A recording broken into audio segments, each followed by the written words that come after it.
депутатите нямат власт. Нямат власт. Тяхната власт е законодателна. Те създават закони. И трябва да си много отворен, да имаш съвсем други позиции, позиционирани, да речем, чрез министри и други неформални контакти, за да може един депутат да се превърне в инструмент на властта да решава конкретните проблеми. Как депутата ще реши проблемите за проекта? И не тяхното инвестиране. Не е възможно. Властта е моите ръце. Това искам да говоря.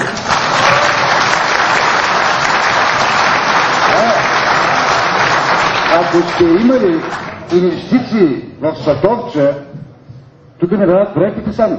Искам да сте ясни какво става. Аз съм инструмента на властта, който разпределя порциите на финансирането от държава. Искам да се много наясно с това. Защото той е важен.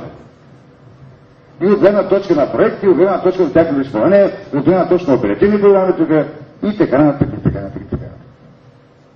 И когато ние искаме по-мощно присъствие в парламента, това означава, че искаме по-широко позициониране в парламента и оттам в централната власт, господа. За да имам аз такива инструменти, като не да е шеф на фонд земеделие.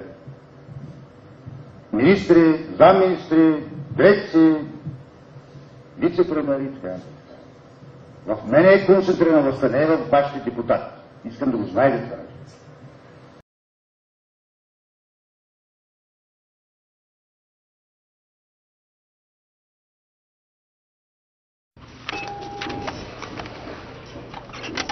Бихте ли споделили с нас, госпожице Петрова?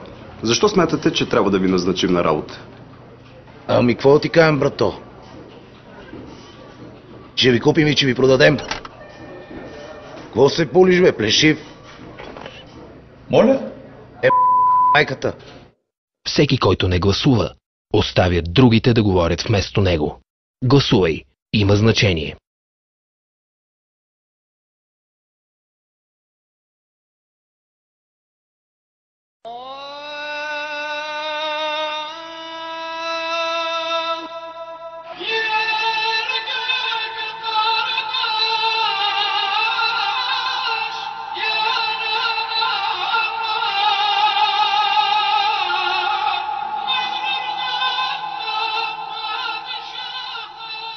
Мястото е Руен, една българска община. Тук обаче да говориш на български е забранено. Турският език е и майчин и роден. На джамия се ходи под строй, защото така казват от партията майка ДПС.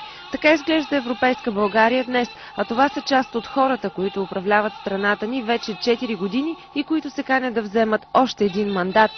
В Руен Ахмед Доган направи всичко възможно, за да затвърди вече утвърдения образ на разпасан и безогледен манипулатор от национален калибър. Безсмъртието му вече изглежда напълно осигурено, ако не от друго, то поне от крилати фрази.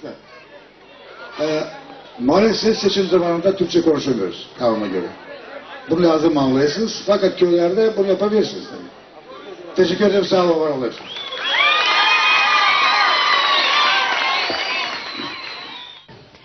В Руен не се говори на български, от всякъде се чува само турска реч. Кажи едно стихотворение. Вика барна беше марголе да се дене двора бе хората, бички каже пересне, скъпи гости, деди ги снете. Ходиш ли ти на училище? Да. Къде? Яде не bakalım olacak.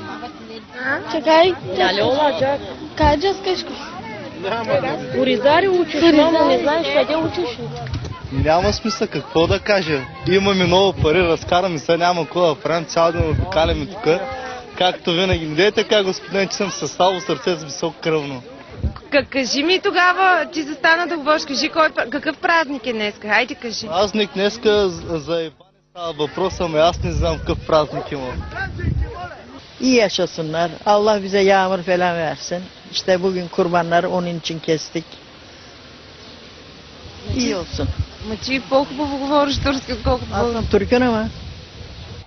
Преминаването към турския език е явление, породило се в определени исторически условия, когато българинът няма възможност да опази всички свои народни черти.